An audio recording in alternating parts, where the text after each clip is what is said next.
Well, I mean, there was a report out of Queensland, I think it was last week, that the number of volunteers has slipped to about 26,000. That's way below the levels of, say, New South Wales at the moment too.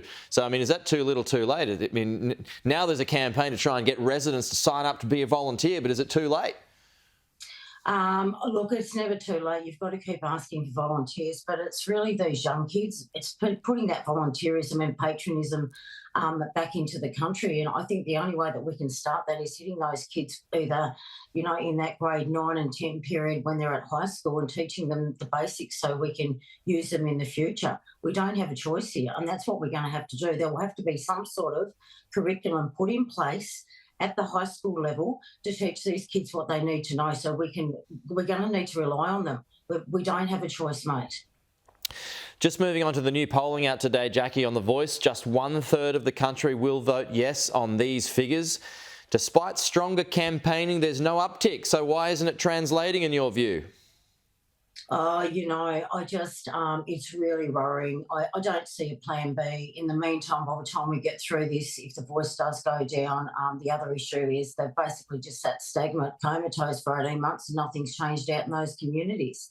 And I can tell you that, during that last 18 months, apart from going to Laverton in Western Australia, which I will try and get to by the end of the year, I've been around those cashless debit card areas where that cashless debit card was pulled from them. And I can tell you it has got worse in those communities since pulling that card. So I don't know whose voice they're listening to, but it really bothers me, even from the start, when the Northern Territory pulled its liquor restrictions. I mean, it took 6 months to see the disaster that was going to cause, mate. So seriously, we are going to have to go in and do things, and there is no plan B. So what is this plan B? That's what I want to know, because right now the help is not getting to those communities, and it hasn't been getting to those communities since Labor got into power, into government, and that's the truth of the matter. And that is really worrying for me. You've been concentrating on The Voice, and in the meantime, they are screaming out for help, and we're not getting it. Where's all the billions of dollars going, Pete? They won't even let us run a Senate inquiry to find out where all this is going. Why aren't they accountable for the spend of this money? Things like that. And until we get those answers, and that is one of the biggest issues here, is where's all the money going, and why isn't that money turning into positive results?